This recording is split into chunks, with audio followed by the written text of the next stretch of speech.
দাড়ি কাটে নৌকে চড়ে পালাছে, এরা জীবন দিয়েছে তা নৌকে ছাড়েনি। এই দিক দিয়ে এরা ভালো মানুষ। আর একজনের শরীরই চলে না, ঠাট্টা করে বলতো খেলা হবে। এই লোকটা দেখার খুব ইচ্ছে আছে, কোথায় এই মালটা আছে কই, খুঁজে পাওয়া যাচ্ছে না। অনেকের চেহারাটা মাঝে মাঝে দেখা গেছে ভাই, কিন্তু এই জিনিসটা আজকে আবার এক জায়গায় নিউজ করছে, মিশে ফেক নিউজ হতে পারে, ভারতের শেষ নিঃশ্বাস ত্যাগ করলেন ওবায়দুল কাদের সাহেব। কথা কয় না, উনি নাকি ভারতে মারা গেছে। তো যাই হোক, বেঁচে আছে, বেঁচে আছে। উনি ওনার লাশ পরিষ্কার ভাবে না দেখা পর্যন্ত আমরা নিশ্চিত হব না। আর উনি মারা যাওয়ার আগে কিছু বলে যাবে না, তাছাড়া তো আমরা ওনাকে ভুলে যাব। হাই রে নেতা, স্মার্ট বাংলাদেশ কয়ে মঞ্চ ভেঙে ফেলে দিয়েছে। শরীরে শক্তি নাই কিন্তু মাঠ কাঁপাছে। কথা কা ভেলটায় ভেটাবে কথা বলতো, ঈদের পরে আন্দোলন হবে, ঈদ আসে ঈদ যায়, আন্দোলন হয় না। আছে না? না, এত উন্নয়নে জ্বালা জ্বালা, অন্তর জ্বালা। আছে কি মাল গো, কথা কয় না গে। বাংলাদেশের অর্ধেক টাকা এর কাছে আছে, খালি ধরিবের পারলে কাম। কথা কয় না গে। হ্যাঁ, অর্ধেক টাকা। রাস্তাঘাট কে করছে? সেতুমন্ত্রী কে ছিল? তার মানে কি বুঝলেন? অর্ধেক টাকা আছে, অর্ধেক টাকা। কথা কয় না কে। এই টাকা যদি ফেরত আনতে পারেন, ওই রকম 200 পদ্মা সেতু বানাতে পারবেন। 200 দরকার আছে না নাই? তাহলে আর দুনিয়ার আদালতে যদি এই টাকাটা ফেরত না দেয়, আল্লাহর আদালতে অবশ্যই বিচার হবে, সেদিন সবাই দেখবো। হুজুরের কথা মিথ্যা হবে না, টেনশন নাই, সবাই দেখবো ইনশাআল্লাহ। বিচার আল্লাহর আদালতে একদিন হবে। কথা কোন ঠিক কি না? নেতার কথায় রাতকে দিন করা যায়, নিরীহ মানুষকে ধরে ফাঁসির দড়িতে ঝুলানো যায়, আলেমদেরকে হত্যা করা যায়, ইমাম মুয়াজ্জিমের নামে মিথ্যা মামলা দেওয়া যায়, ক্রস ফায়ার দিয়া এদেশের সোনার মানুষদেরকে হত্যা করা যায়। কথা বলেন ঠিক কি না? কারণ নেতা বলেছে তুমি আমার লোক।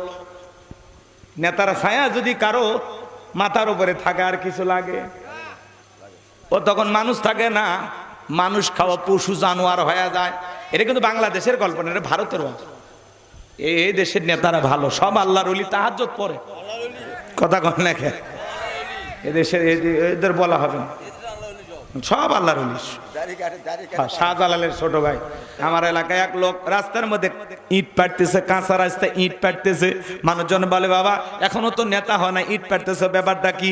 বলে শোনেন, বৃষ্টি হওয়ার পরে আপনাদের ছেলে মেয়ে স্কুলে যাইতে পারে না, আপনারা হাটে বাজারে যাইতে পারেন না, আপাতত ইট পাড়িয়ে দিয়ে গেলাম। আর ভবিষ্যতে আমার মার্কায় সিল মেরে যদি এলাকার নেতা বানায় দিতে পারেন, আমার 1 নাম্বার টার্গেট এ কাঁচা রাস্তা পাকা করে দেব।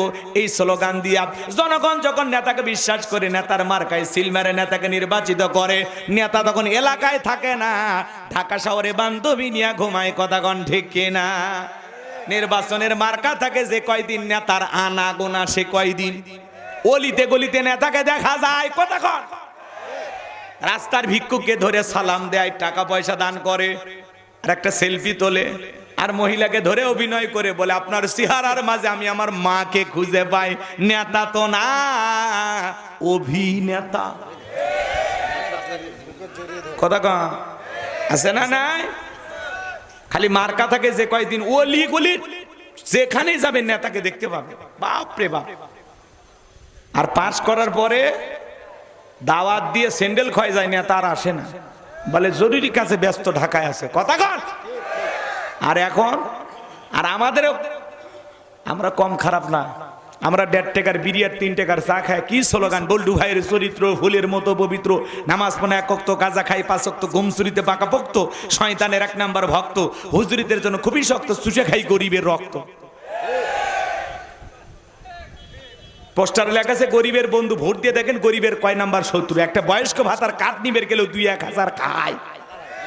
আছে না নাই? এলাকাতে আর আসবি না, মাঝে মাঝে ঈদ আসবি, ওই আম গাছে কাঁঠাল গাছে বিদ্যুতের খুঁটি নিয়ে তার বিশাল একটা ছবি ব্যানার ঝুলে আছে, আমি উমুক নেতা সেরাকালি বদনা, পবিত্র ঈদ উল ফিতরের শুভেচ্ছা। কথা কন না কে আপনার? ঈদের শুভেচ্ছা দিয়ে আম গাছে কাঁঠাল গাছে ঝুলে, নেতা কাছে কেন আমি আই বাবা।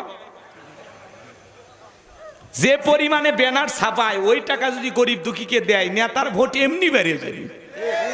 আর ওদের দোষ দিয়ে লাভ নাই, আমাদেরও সমস্যা আছে না।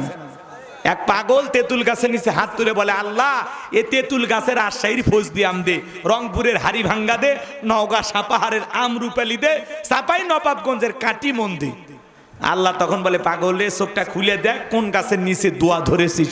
তেঁতুল গাছের নিচে দাঁড়াইয়া কিয়ামত পর্যন্ত আম চাইলে যেমন পাওয়া যাবে না, নির্বাচনের আগে নেতার কাছ থেকে 500 টাকা 1000 টাকা খাইয়া নির্বাচনে ভোট দিয়া উমরের মতো নেতা চাইলে দেশে পাওয়া যাবে না। কথা বলেন ঠিক কিনা?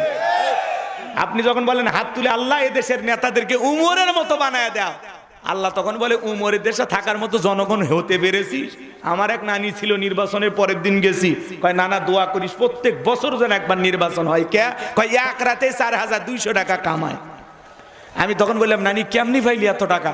তখন বলে, নির্বাচনের আগের রাত, যেটাকে বলা হয় কালো রাত, ওই রাতে আমার দরজায় নক করে, হ্যালো নানি বাড়িতে আসিস? বলে হ্যাঁ। কয় আমি উমুক মার্কার লোক, টাকা 500 দিলাম, ভোটটা আমারে দিও। এইভাবে সকাল পর্যন্ত অনেক লোক আসছে, কারো মনে কষ্ট দেয়নি ভাই। 2 দিন পরে কবরে যাব, কার মনে দুঃখ দেব?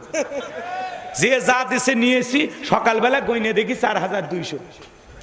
তাহলে চিন্তা করেন, যেই দেশের জনগণ নির্বাচনের আগে নেতার কাছে হাত পেতে টাকা নেয়, এক নেতা যদি নির্বাচন করতে গিয়ে কয়েক কোটি টাকা খরচ করে, আগে তো ওই টাকা তোলা লাগবে।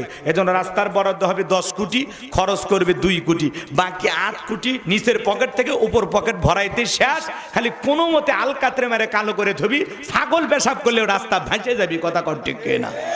এজন্য আগে নিজে ভালো হন। তালুকদার বংশের মতো যদি কলিজা বড় হয়, বাপের বেটা যদি হয়ে থাকেন, হাত তুলে বলতে পারবেন যে নির্বাচনকে কেন্দ্র করে জীবনে করে দিন 10টা টাকাও নেবেন না, চা বিড়ি খাবেন না? হাত তোলেন, হাত তোলেন। মনে থাকবে তো ইনশাআল্লাহ? হ্যাঁ, সৎ যোগ্য ভালো মানুষকে সমাজের নেতা বানাইতে হবে। কথা কর না কে? আর আগামীতে সিদ্ধান্ত নেবে। আর যাই হোক, কোনো নারীকে এই দেশের প্রধানমন্ত্রী বানানো যাবে না, যেই দলের হোক পুরুষ নেতা চাই। কারা কারা পুরুষ চান একটু হাত তুলে দেখান তো দেখি। লিল্লাহি তাকবীর। দেখলেন না মেয়ে মানুষের কি রাগ, দেশ ছুঁয়ে পালিয়ে গেছে। আমার বারবার বললাম, ম্যাডাম পদত্যাগ করেন, পদত্যাগ করেন। পদত্যাগ করে যদি জেলেও যাইতো, তাও এই দেশের মানুষ শান্তিতে থাকতো। ওনার দলের নেতা কর্মীরা এখনো স্লোগান দিত, জেলের তালা ভাঙবো, নেত্রীকে বের করে আনবো।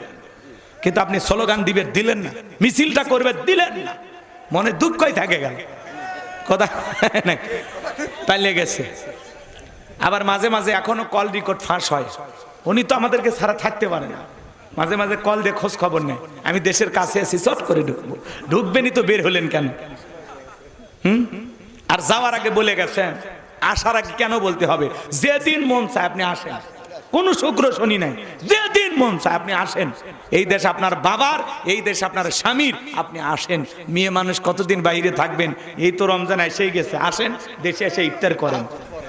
কথা কয় না খা? বুবু আইবা তুমি আইবা গো, সেই দিন আইসা বুবু ক্ষমতা পাইবা না।